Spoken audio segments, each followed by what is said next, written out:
पे करतो दर महिन्याला. जीएसटी पे कोण करतं? ज्याचं 20 लाख रुपये ज्याचं 20 लाख रुपये बिझनेस इन्कम इयरली 20 लाखापेक्षा जास्त आहे तोच व्यक्ती जीएसटी पे करू शकतो. ज्याला जीएसटी नंबर पाहिजे, पाठ नाहीये पण मोबाईल मध्ये आहे, तर तो जीएसटी नंबर सुद्धा मी तुम्हाला देऊ शकते. म्हणजे आज आम्ही एका तत्वावर बिझनेस करतो. आम्ही एक शब्द सुद्धा खोटं बोलण्याचा अधिकार आम्हा लोकांना नाहीये मित्रांनो. कारण आपण सर्वसाधारण व्यक्ती ओळखतोय. नेटवर्क मार्केटिंग कधी माहित नसतं. कधी आपल्या आजोबा पंजोबाने कधी नेटवर्क मार्केटिंग केलेलं नसतं.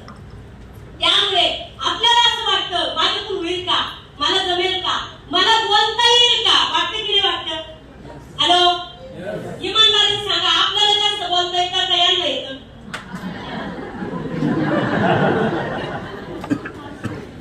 मग बोलता येतं की नाही येतं? फक्त बोलतोच काय हे इम्पॉर्टंट आहे. कारण मी पण गल्लीत पाहिजे का माणूस बसत होते ना, पण मी चेंज केलं. मी काय चेंज केलं? याचं काय चाललं, त्याचं काय चाललं, सगळं बाजूला ठेवलं आणि मी एकच केलं, माझं बिझनेस काय काम करतो, किती पैसे देतो, माझं कुठलं प्रोडक्ट कुठल्या आधारावर काम करतो, हे चर्चेमध्ये मी बदल केला. चर्चेत बदल केला, आठवड्याला पैसा यायला लागला. आज तुम्ही सुद्धा जर कधी मला जमत नाही म्हणण्यापेक्षा करून जर बघितलं तर 100% दर आठवड्याला तुमच्या अकाउंटला पैसा येणार.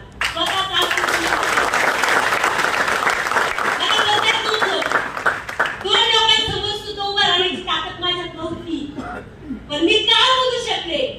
दर आठवड्याला इन्कम येतो, दर बुधवारी पैसा येतोय, दर बुधवारी.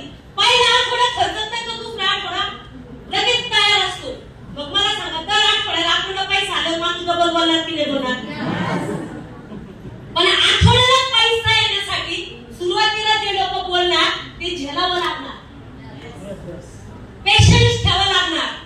लोक नाव ठेवतील, लोक म्हणतील नेटवर्क मार्केटिंग आहे, लोकांना फसवण्याचा धंदा आहे, काही सिस्टम आहे, काय काय तुम्हाला बोलतील. पण लोकांना सांगा, हा बिझनेस लोकांना फसवण्याचा नाहीये, हा बिझनेस चेन सिस्टम नाहीये, हा बिझनेस ज्याचं स्वतःच्या परिवारावर प्रेम आहे त्याच्या जीवनात परिवर्तन करण्यासाठी हा बिझनेस.